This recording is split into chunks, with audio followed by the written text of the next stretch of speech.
has been. The NFL, half the players in the NFL are undrafted. The NBA draft, most of your great players are in the top 15 picks.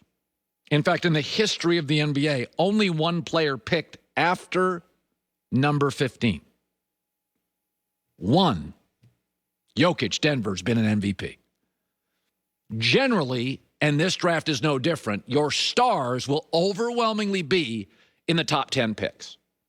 But it's interesting who is picking tonight in the top 4. Detroit 1, Houston 2, Cleveland 3, Toronto 4. 4 god-awful teams, and 3 are pathetically run.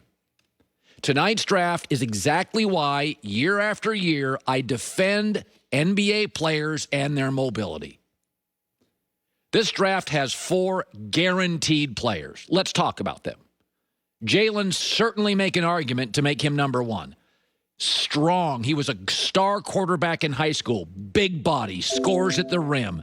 Good leader. Smart kid. Athletic. Again, a football player. He's tough. He's physical. He led Gonzaga to the championship game. Getting better very fast. At times last year, he looked like an NBA player playing college. I love him. I'd probably take him number 1. There's also Cade Cunningham from Oklahoma State. Not a lot of guys come off the factory line looking like Cade Cunningham. He's a 6'8" point guard. The guy upstairs doesn't make a lot of those. He can shoot a beautiful 3. He can score at the rim. He's going to be really hard to defend. Comes into college, 20 points right out of the gate. He's a special player. A lot of people think he'll go number 1. The third player is Evan Mobley, who I watched a ton of at USC. They say he's Chris Bosh, but better on the defensive end. He's what NBA bigs look like now. He can run the floor. He can score. He can do the alley-oop. He can develop a nice touch. He can run. He plays like he's 6'6", but he's much, much taller. Look at nice-looking jumper. Very much Chris Bosh. He's gotten significantly better in the last 15 months. He is just scratching the surface. And number 4 is Jalen Green, who I've only seen on YouTube clips. He was a G League guy. He's the most athletic. He is fast and twitchy and athletic and explosive and all the things, a little Ja Morant, all the things you want. He probably has the highest ceiling. He's the most athletic. You and I didn't see him because he didn't play at Oklahoma State or USC or Gonzaga. He wasn't in the tournament, but he is in many eyes, the best athlete in the draft. And they will go to 3 horribly run teams and 1 team, Toronto, that's not, but they're rebuilding. This is why I defend NBA players. Okay? You and I work really hard in college, right, or high school. And when we get out, because of that, a law student, a med student, a dental hygienist, anybody, you'll have choices. School teacher, 2 or 3 schools want you. And you can pick the best one. Here it's the opposite. The harder you work, the crappier organization you go to. That's why I doubt more than one of these 4. I mean, Detroit and Cleveland, please. Houston's a tire fire right now. Not historically, but now. Only Toronto I would get drafted. And by the way, it is Canada. You know, even Steve Nash had a chance to go play in Canada and said no thanks. So tonight, it'll be fun. 4 great players. There'll be another 5 or 6 that'll get drafted that will make all-star teams and be very interesting. It's the opposite of the NFL draft, where half the league is undrafted. But this is tonight why I always defend kids, because I don't even know how I would tolerate the idea of having no choice where I go, being stuck there for 7 years, working in a bad environment. My whole career, I've had 5 different companies. 4 have been great. I don't ever talk about the one I didn't like, Tampa. Anyway, it's great to have you in today. The GM of the Packers is talking about what Aaron did, and he played it safe. He would be very good. And then I went and watched the whole press conference, like 30 minutes long, right? And there is one part of it that Aaron is now perceiving himself as the general manager. I mean, I'm not the GM. I play football, but I'm right next to you. It's very interesting. This bite takes a while.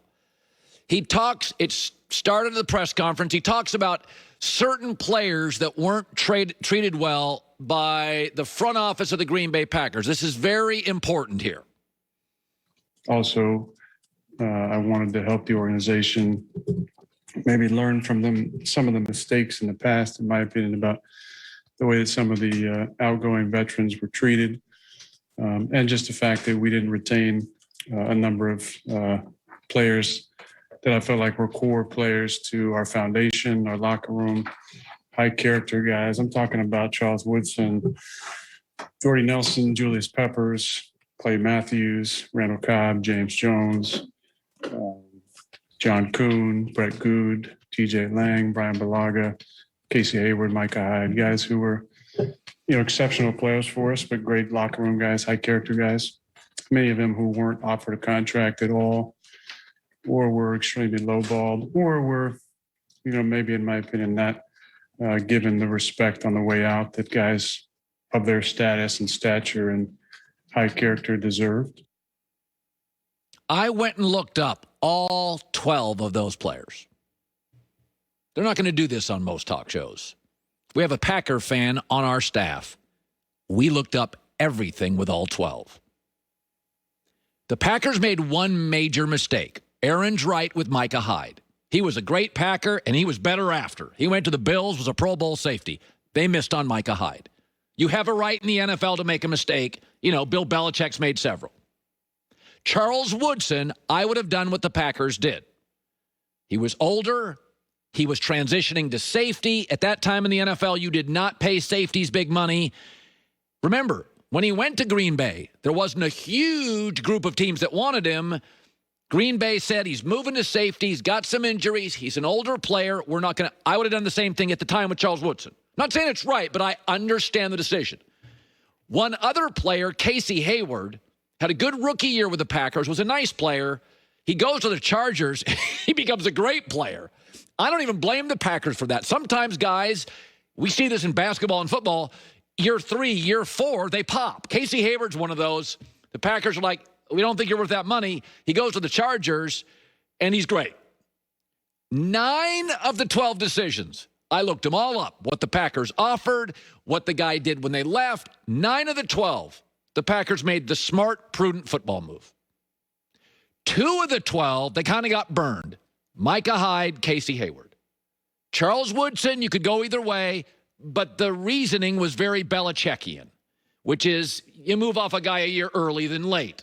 The greatest dynasty in league history built it that way, and Green Bay copied it. By the way, Tom Brady, who had no personnel leverage or opinion in New England, Wes Welker taken from him. Randy Moss taken from him. Danny Amendola taken from him. He wanted Chris Hogan. He left. Vince Wilfork, gone. This is not the only player, star quarterback, who doesn't get to keep all his guys. This isn't baseball. It's a salary cap. So when Aaron says, these are my buddies, you can't have a roster full of buddies, overpaid old buddies in a salary cap league. 9 of the 11 players, Green Bay made absolutely the right move. Got burned on 2. It's okay. Got it right. They batted 85%. And Charles Woodson, I would have done the same move, but he didn't make a Pro Bowl at a different position later. It should also be noted that Aaron takes every penny possible. Do not blame him at all, but it is harder to keep every